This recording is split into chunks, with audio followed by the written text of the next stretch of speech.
Gold, trusted gold buyers. మీరు తాకట్టు పెట్టిన బంగారాన్ని విడిపించి ఈ రోజు ఉన్న మార్కెట్ ధరకు కొనబడను.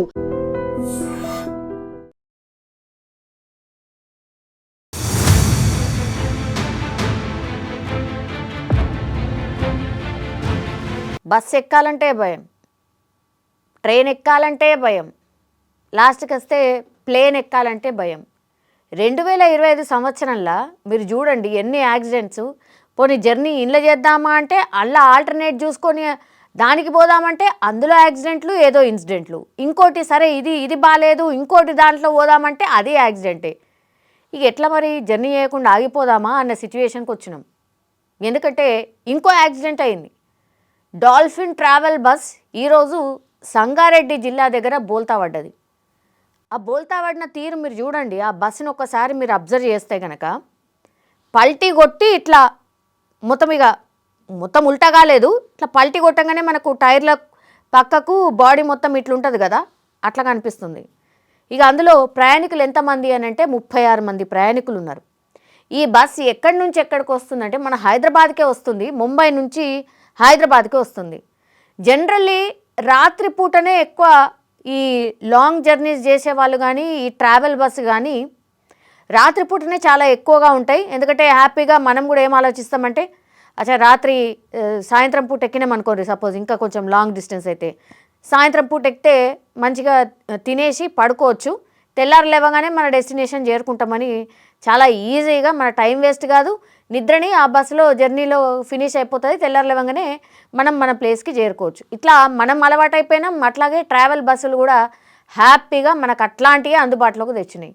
సో ఏమైపోయింది, బిందాజ్గా మనం బండుకుంటాం. ఇక డ్రైవర్ ఏం చేస్తున్నాడో ఏందో మనకు తెలియదు, ఇక మనకు సంబంధమే లేదు. అంటే ఒక రకంగా చెప్పాలంటే ఉంటుంటిమి పోతేమి అని మనం అట్లే ఉన్నాం. ఇక డ్రైవర్లు కూడా ఎట్లాగో అసలు వాళ్ళకే లేదు, వాళ్ళే వస్తున్నారు, వాళ్ళే కోరుకుంటున్నారు, పొద్దున వరకు మేము దిగుతామా అని అడుగుతున్నారు. కాబట్టి బిందాస్ మనకేమున్నది అని చెప్పి ఒక్కొక్కసారి అయితే లాంగ్ డిస్టెన్సెస్ ఓన్లీ ఒక డ్రైవరే ఉంటాడు, రెండో డ్రైవర్ ఉన్నాడు. అంటే మనం ఏమనుకుంటాం, ఆ క్లీనర్ అయినా హెల్పర్ అయినా సరే మనం డ్రైవరే అనుకుంటాం. ఇప్పుడు ఈ మధ్యకాలంలో ఇన్సిడెంట్లు అయిన తర్వాత కొంచెం స్ట్రిక్ట్గా చూస్తున్నట్టున్నారు, కానీ అక్కడక్కడ మనం పెద్దగా పట్టించుకోం, ఒక్క డ్రైవరే మొత్తం కూడా నడిపేస్తూ ఉంటాడు. సో మరి అదే జరిగిందా తెలియదు. ఇది ముంబై నుంచి హైదరాబాద్ దగ్గర సంగారెడ్డి అని అంటే ఇక కొద్దిసేపు అయితే రీచ్ అవుతుంది మన హైదరాబాద్కి. ఆ టైంలో ఒక బస్సుని ఈ బస్ ఓవర్టేక్ చేయబోయిందట. మనకు తెలుసు చలికాలం, దట్టు ఈసారి అయితే ఎంత భయంకరం ఉందంటే చలి. అవుట్స్కట్స్ మీరు వెళ్ళండి, 8-9 అయినా సరే మొత్తం ఫాగే ఉంటుంది. దట్టు ఈ వారం 10 రోజుల నుంచి అయితే భయంకరంగా చలి పెరిగిపోయింది ఒకటి. తర్వాత ఈ పొల్యూషన్, ఎయిర్ పొల్యూషన్ చాలా ఎక్కువైపోయింది అని మనం మాట్లాడుతున్నామా, ఆ పొల్యూషన్ ఒకటి కలుస్తుంది. అంటే ఢిల్లీ తర్వాత మనకు ఆల్రెడీ ఒక థ్రెట్ స్టార్ట్ అయింది, ఎయిర్ పొల్యూషన్ మన దగ్గర కూడా భయంకరంగా ఉన్నది. సో ఒకవైపేమో పొగమంచు, అందులో ఇంకా పొల్యూషన్ కలిసేసరికి అసలు కనబడతలేదు, దారే కనబడతలేదు. దట్టు ఈ ఇన్సిడెంట్ జరిగినప్పుడు దగ్గర 4:30-5 ప్రాంతాల్లో జరిగింది ఈ ఇన్సిడెంట్. సో పక్కా పొగమంచు ఒక కారణం.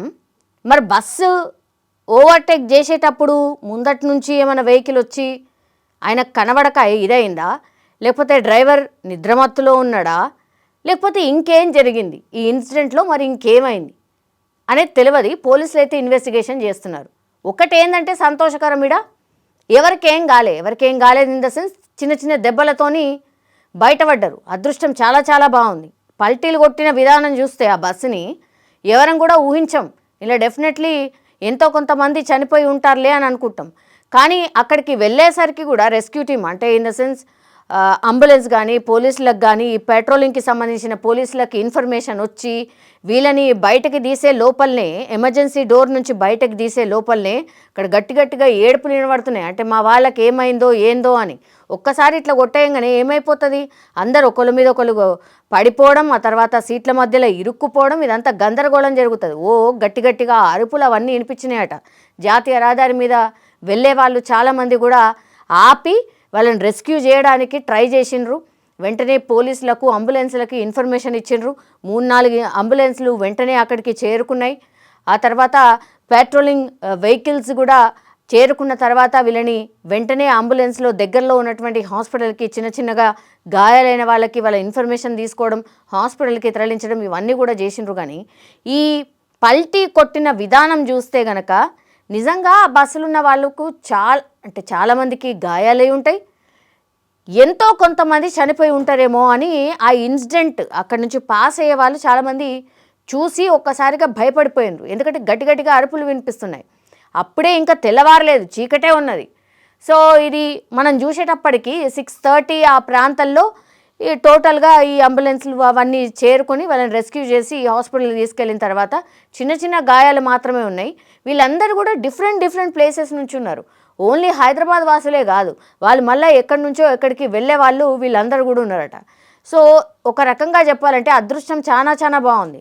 ఈ ఇయర్లో బస్ ఇన్సిడెంట్, ట్రైన్ ఇన్సిడెంట్, ఈ ఎయిర్వేస్కి సంబంధించిన ఇన్సిడెంట్స్ ఎన్ని జరిగితే ప్రాణాలు కోల్పోయిన వాళ్ళ సంఖ్యనే చాలా ఎక్కువ ఉంది.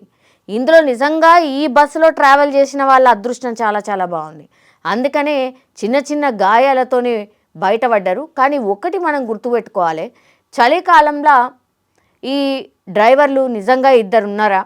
అసలు సేఫ్టీగా ఉందా? బస్సెస్ అన్ని సేఫ్టీగా ఉందా? ఇంకా ఇప్పుడు ముందు వచ్చేది సంక్రాంతి. మీకు తెలుసు కదా, సంక్రాంతి భయంకరమైన డిమాండ్ ఉంటుంది. ట్రైన్లు సరిపోవు, బస్సులు సరిపోవు, ఇవన్నీ ఏవి కూడా సరిపోవు అన్నమాట. ఇప్పటికే ఆల్రెడీ బ్లాక్ అయిపోయి ఉంటాయి. సో బస్సులో ఎవరైతే జర్నీ చేస్తారో వాళ్ళు మాత్రం దయచేసి 2 డ్రైవర్లు పక్కాగా ఉన్నారా ఇది గమనించండి.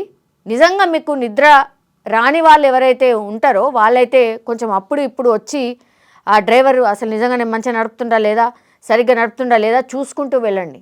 బికాస్ మీ ఒక్కల ప్రాణమే కాదు, మీరు మిగతా తోటి ప్రయాణికుల ప్రాణాలని కూడా సేవ్ చేసిన వాళ్ళు అవుతారు. సో ఇది కొంతవరకు అయితే ఎవరైతే బస్సులో జర్నీ చేస్తున్నారో వాళ్ళు మాత్రం కాన్సన్ట్రేషన్ చేయాల్సిన అవసరం ఉంది.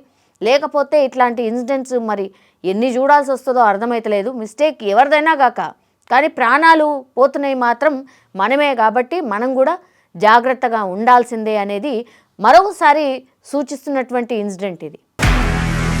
నిజంగా ప్రస్తుతం ఉన్నటువంటి సమాజం దేనికి ప్రయారిటీ ఇస్తుంది? ఆర్థిక సంబంధాల చుట్టూ మాత్రమే తిరుగుతుంది. మళ్ళీ ఎన్నికలంగానే చాలా విరక్తి కలుగుతాను. మంచి అనిపిస్తుంది కదా, లేడీస్ కూడా ఛాలెంజింగ్ జాబ్స్ చేసినప్పుడు చాలా బాగుంటది. ట్రాఫిక్ అసిస్టెంట్స్ గా నియమించిన ట్రాన్స్జెండర్స్ అందరితో సాల్యూట్ చేయించుకుంటున్నారు. ఫుడ్ డెలివరీ ఇవ్వటానికి వెళ్ళినటువంటి డెలివరీ బాయ్ అనిల్ పై కళ్ళ ముందు